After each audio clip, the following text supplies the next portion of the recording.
Ito mga tol, Coach Buboy may reaction kaagad matapos ang laban ni Pacman. Hindi raw nagustuhan ni Coach Buboy yung magpalit sa corner.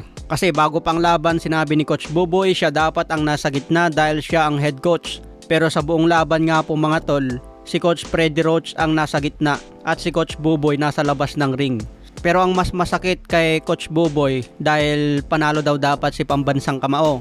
At meron din nabasa si Coach Buboy na comment ng isang Pinoy. Sinabi daw kasi ng Pinoy na matapos ang round 5 lalabas ng dila ni Manny Pacquiao.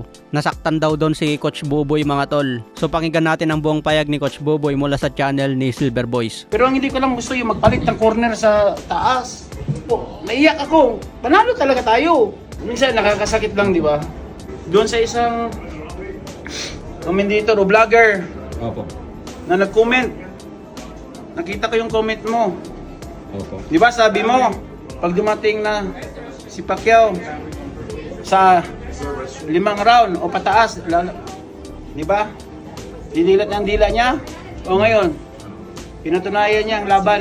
12 rounds. Oo. Tapos siya pa yung nag-dominate. Tapos sabi mo, dapat tanggalan ng lisensya si Manny Pacquiao dahil 46 years old na.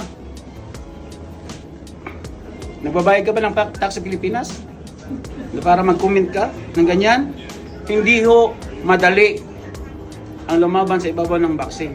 Dapat kapwa mo Pilipino sinusuportahan mo. Pero ikaw, vlogger ka, maniwala ka sa akin. Ang nakita kita, sampalin kita. Ayan mga tol, maramdaman nyo talaga na masakit para kay Coach Buboy na minamaliit na ang kakayan ni Manny Pacquiao. Imagine nyo mga tol, 4 years na hindi lumaban si Manny Pacquiao, 46 years old, nag-training ng 2 buwan, pero napakaganda pa rin ang performance na pinakita.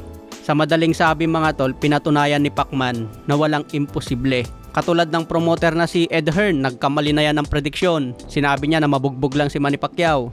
Pero dito ako believe kay Kit Thurman mga tol dahil pumusta pala ito sa tabla. Dahil alam na daw niya ang mangyayari. Kasi sabi ni Thurman, predict niya na tabla ito. Kasi alam daw niya ang galawan sa boxing. Siyempre legend si Manny Pacquiao. Kapag dikit ang score, pwedeng gawin na lang tabla. Tapos ang huling laban daw ni Mario Barrios, tabla din. Kaya pumusta na lang daw si Thurman sa tabla. Kaya tuwang-tuwa siya dahil panalo. Mapapasana all na lang tayo mga tol dapat kasi sa tabla tayo eh. Sabi pa ni Thurman mga tol sa pinakita ni Pacman, hindi na ito yung Manny Pacquiao na nakalaban niya noon. Kasi sinusubukan pa rin daw ni Pacman yung in and out na galawan niya. Pero yung pag-atras daw ni Pacman, dito na siya tinatamaan. Nakakapasok siya pero yung pag-atras tinatamaan na. So para kay Thurman, hindi ito yung Manny Pacquiao na nakita niya noon. Pero nagbigay pa rin ng magandang performance. Ibig sabihin mga tol, kahit 50% lang pala na Manny Pacquiao yung kalaban ni Barrios, kaya niya itong talunin.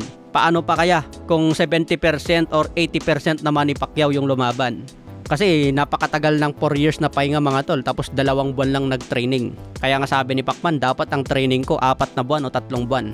Okay mga tol, hanggang sa muling updates.